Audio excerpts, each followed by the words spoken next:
Hi Pro, how's things?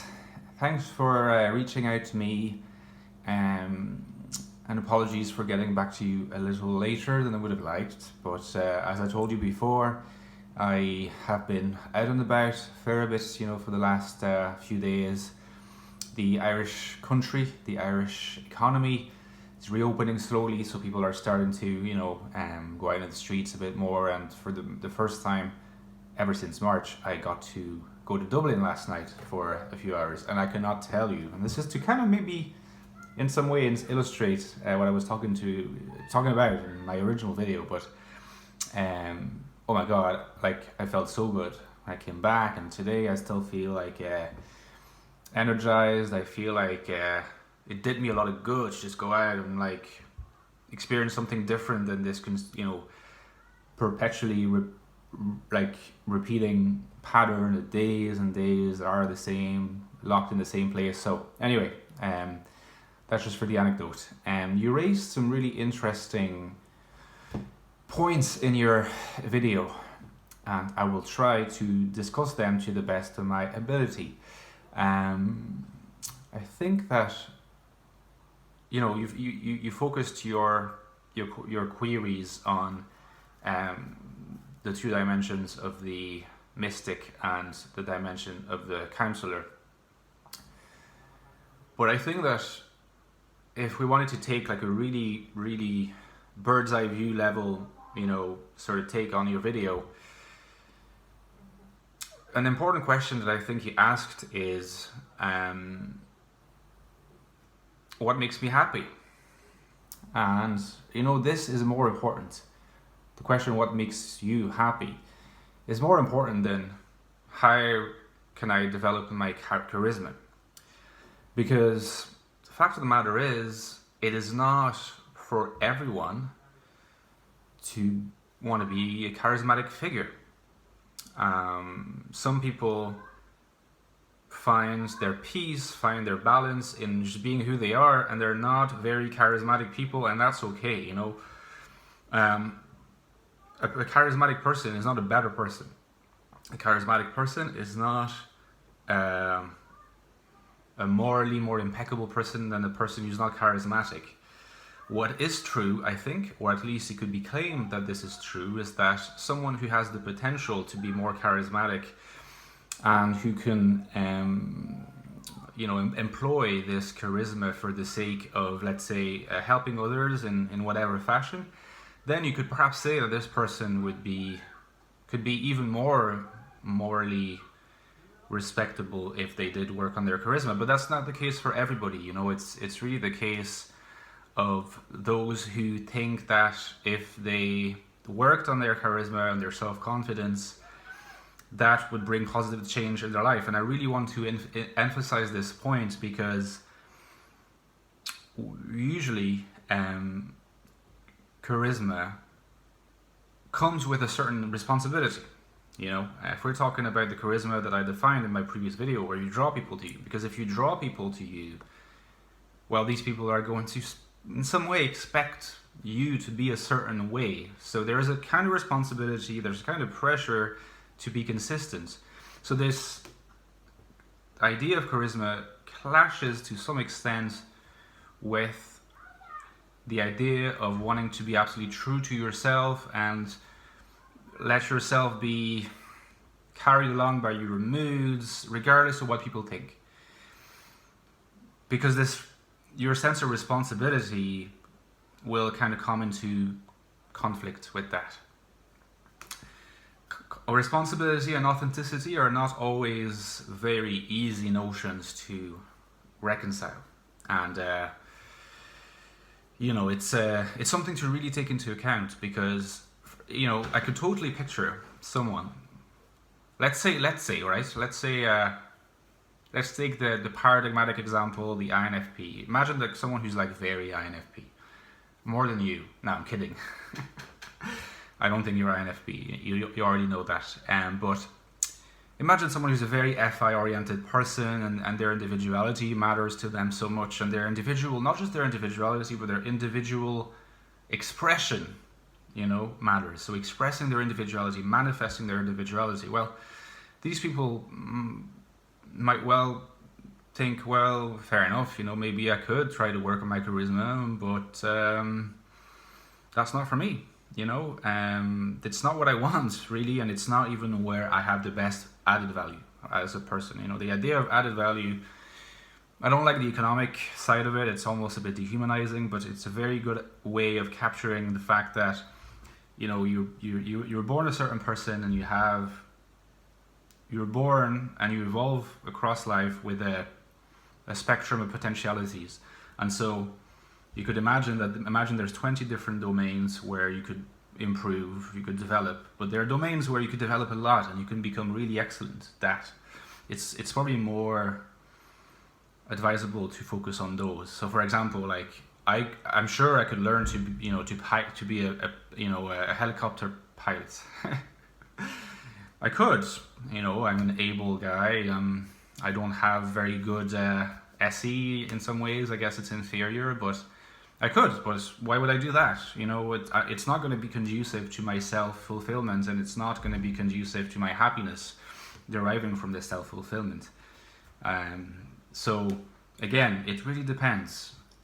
Following this, I think that my video was, oriented, and maybe I should have been a bit clearer about that, but part of why I wasn't clearer is that actually these realizations came from watching your video, and it came in the wake of making the video.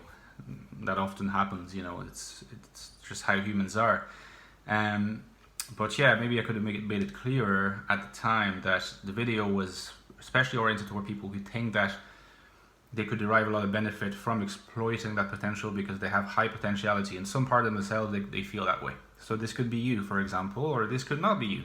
And if this is not you, like I said before, that's okay. I'm not implying that this is not you, by the way. I'm just saying the idea of like how to work on your charisma does not automatically suppose that everybody should work on their charisma, if you know what I mean. So now that that all has been cleared up, hopefully, we can move on to the more concrete points. I think, your concrete points were essentially how to work on developing my vision, so how to be a good mystic, and how to maintain the counselor stance as detached, given that you would often experience the temptation or almost the obligation to think about the other person's feelings first of all, and you'd find it hard to be cold, let's say in line with a higher ideal, or maybe more specifically a higher ethical framework.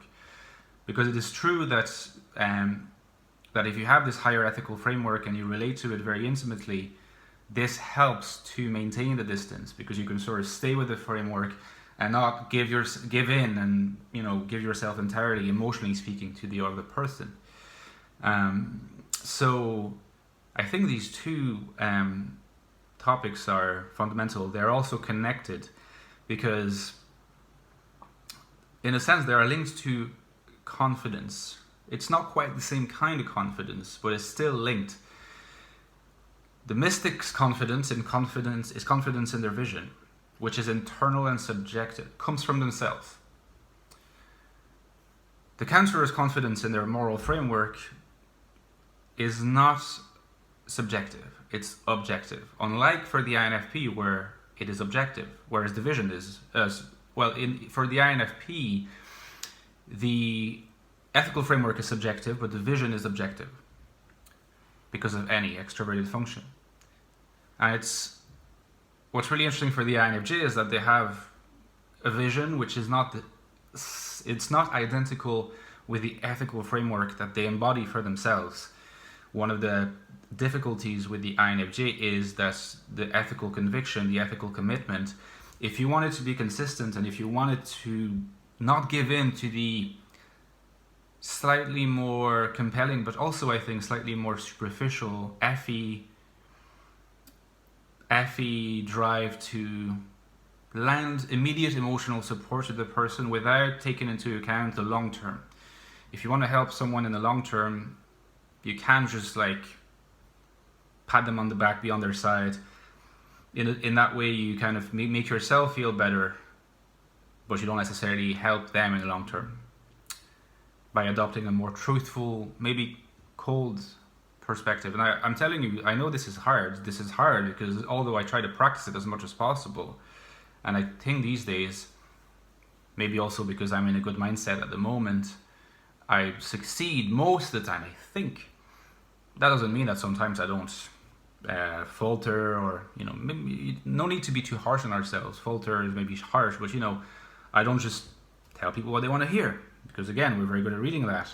Sometimes, you know, if you want to look at it even more subtly, at a even more granular level, the reality is that we can't be truthful and cold and detached. I know cold, you don't have to be cold, because your delivery can always be INFJ style, soft, enveloping, and caring, but the content, you could say cold, at least in the sense of detached content, long-term content, rather than short-term emotional gratification content. In order for the content, the truthful content, to be taken in by the other person, you can't go for that 100% of the time, because if you do, you might end up with people who, you know, just would come to you less, because sometimes you do need to tell people what they want to hear. It's about strategically choosing where telling people what they want to hear, rather than the long-term, more objective state of affairs and advice, is not going to be costly to the overall long-term welfare of the person. So you can sort of try to select among different possibilities. Someone comes for advice or for a perspective. If it's a matter that is not very consequential, if it's a matter that's not that important, you can still be emotionally caring and focus entirely on that, rather than on the more analytical side of things. But it's that you know, coddles the person a bit, and it makes them feel safe in your presence. It's important, and INFJs are good at that. But I think what matters the most is being able to identify the strategic moments, strategic instances of advice giving, where you know that for the particular matter at hand, you need to opt for the more, you know, the more impersonal approach, you know. So it's about mixing the two, and often, for the sake of being able to make a big difference in the big moments of advice, you need also to be able to give more, so to speak, superficial support in cases where the matter at hand is not of great consequence. No, how to work on that? Yeah, I mean, it's hard. It's hard. You know, I think that in a sense, it requires work on yourself, doing a little violence to your feelings, doing a little violence to what your primary impulse would be, you know, and resisting it for the sake of something higher and more long term. Always, I think you could have a useful heuristic method. So a method that, you know, a method of always reminding yourself whenever you're faced with that difficult choice and you're tempted to go for the emotional support and only that option, to try to always at that moment remind yourself, what I care most about is not about how they're going to feel right now and how they're going to make me feel right now for making them feel better right now, but what I care most about is how they're going to feel in 2 weeks' time, in a month's time, in 6 months' time, in a year's time. And to sincerely believe the truth, I think, that this is more important. But in order to make yourself believe that this is more important, you also need to have in mind the kind of ethical framework you operate with. Now, this doesn't have to be a super complex, elaborate system that you have in your mind at all times. Just you could sort of, you know, even have a little exercise where you take a sheet of paper and you have a list of like what you think your fundamental values are, your fundamental principles are. And you realize quickly that there's not hundreds of them, there's maybe 10, you know, at most, and you always try to stick to them.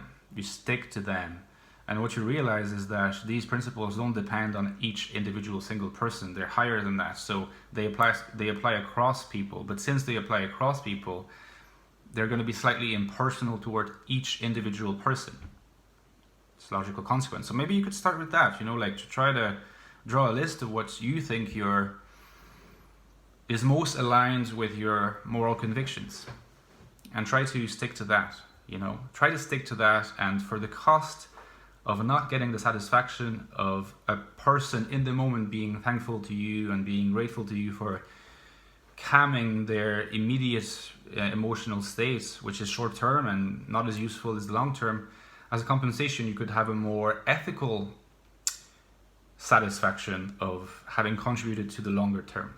And to be honest, a lot of moral philosophers have emphasized, and I think they're right, that in order to be the best moral person you can, you need to be able to sacrifice your short-term gratification. Because a lot of the most moral actions will give you no immediate self-satisfaction. You will not be thanked for it. You will not be congratulated for it. But you need to realize that as long as you look at a moral domain and a domain of moral actions from the point of view of how good is that going to make me feel, you're not really looking at it from an ethical viewpoint. You're mixing too much of your feelings into it. Ethics doesn't really have much to do with emotions, and that's the reality. So, but again, bringing it back to the whole happiness thing and who you are thing, you need to be able to balance that, not just with each individual person you're talking to, but also with what makes you feel happy.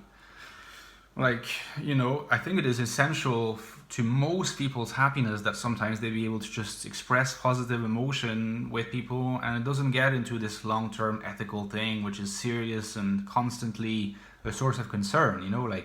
It's beautiful, and it's very human, to care about humanity like that way, but it's a bit abstract. Sometimes you need to be more immediately emotional. So, which is why I would recommend a more mixed approach. Really allow yourself sometimes to just be emotionally supportive, but try to strategically identify the cases where it's better to stick to that list of 10 principles, that framework. In the case of, to return to the mystic, and I'll finish my video with that, as you probably noticed, I've turned out to be even more long-winded than you, April, because you actually were not long-winded, just letting you know. 10 minutes is very not long-winded for an INFJ on YouTube. I never managed that, almost, So, the mystic's vision. I think that, you're a very FE-oriented INFJ, because I know you a bit at a personal level, so I think that I can say that. And, I'm not the only one who said before that you're NI, although, it can be assumed, it can be guessed, its presence is there, but we only get to see it indirectly. I think this means that you're an FE subtype, FE, almost an FE dominant kind of INFJ, and so it makes sense that you would ask that question. I think it would be impractical of me to just tell you, do just like you should do with the ethical framework, try to articulate that a vision on paper. I think it would be a little bit impractical, because it's almost like I would be talking to myself rather than to you if I were to say that to you, because that's what I would do, but that's to do also with my own set of peculiarities as a human being, as the person I am. So what I would say is, you don't need to embody or to develop this dimension in the mystic. You don't need to operate day by day as a person who's like, okay, so I'm this person and I have this vision and I have this whip looking at the world and I'm so aware of it. And if people ask me, I can tell them what it is about. You don't need to put that much pressure on yourself. That would probably strain your resources, and it's not that useful. And to tell you personally, I do that to an extent because I've worked on open monism. I've talked about a lot of topics on open monism. I've worked on it for years, and I've really come to believe that this is my vision. But I'm a writer, and in a lot of ways, I'm a very philosophical person in the sense that I spend a lot of time on it. So my case is going to be slightly different from yours. I'm someone who has verbalized this vision more than most people, and that's just my life choices. But that doesn't mean that your vision is not there. It's not as verbalized as it would be in my case, or as it would be in the case of our friend Hosterius, whom we're both very fond of. So let's say that Hosterius and myself, Jamie and myself, we have unusually verbalized NI visions, I think. But for a lot of people, it's a bit more unclear. Even if you look at someone like Wyote, for example, like, he's so NI that it's almost like he doesn't have to spend a lot of time verbalizing it because he embodies it all the time. Now, he's a very N-oriented INFJ as well. So, but it's just a way of showing you that you could be a very healthy cultivator of the mystics dimension, like Wyos, like one of the best I've seen, without being a constant verbalizer of what this vision consists of, So it's more about, and I'm going to speak in broad terms, it's more about trying to be in tune with this peculiarity. You said it yourself in your video, like, you look at the world slightly differently, you're a little different, maybe compared to the average person. You have a unique way of looking at certain things. Now, you might not be able to straightforwardly say, oh, this unique way is that, and this is why I do this, and this is blah, blah, blah. But there's probably a way for you to become a bit more aware when that happens, and especially when that happens and you become aware of it, not to turn immediately into a self-conscious mode. Oh, like, I'm weird, I want to conform to other people because it's easier. It's easier because I won't be judged. I think this is the fundamental aspect in some way of the mystic's charisma, is instead of doing like a lot of INFJs do, and I understand why they do it because it's not easy to not do it, is to conform, and so deprive themselves of a little bit of their unique personality, unique vision, in order to be to seem less weird, and so that they can fit in, because fitting in is very important to them. To say, fuck that, I'm going to fit in a different way than by abandoning this important part of my identity and just being more accepting of it. Because the essential idea is that this identity and this way of looking at the world, it's ingrained in us. It's in our minds, because that's what that's what being an anti-dominant is, right? You don't have a choice. You're that way, and that's it, right? So might as well accept it.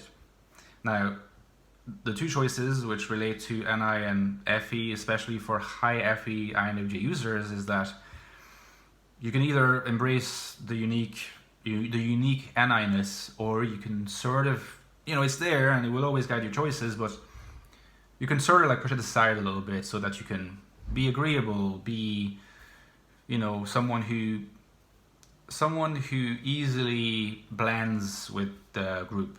But notice, if you do that, it won't be as stressful, but that also means less charisma, because exactly it, you blend with the group, you become less noticeable.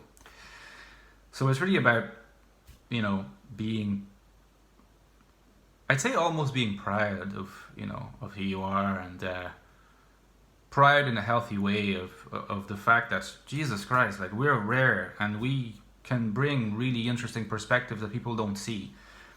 And so the more you stick to that, the more you might at first think that you're isolating yourself from the group.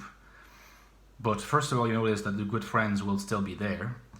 Second of all, you notice that eventually they'll come back to you and they'll probably take you quite seriously, because they'll take you as someone who has accepted themselves for who they are. If you can add to that having an independent moral framework that you stick to, and that you don't take sides and tell people what you really think with a way of wording that's empathic, I don't see why you couldn't end up drawing more people to you. But you have to, again, keep in mind that this will come with other challenges. So rather than having to ask yourself all the time the challenge, okay, I blend into the background, but I wish I were a bit more myself, I wish I were able to assert myself more. If you manage to get to that point with more charisma, let's say, the new challenge will no longer be that of being too transparent, but maybe it will be that of being too visible. Do you want to be visible? And how much visibility do you want? That's an important question that one should always ask themselves.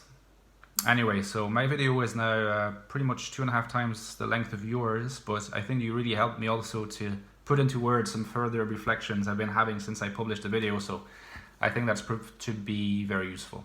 And I hope my video was useful. By all means, comment, let me know what you think, and we can continue the conversation. And if some other people want to get involved in this conversation, I think it would be great. It could be very productive.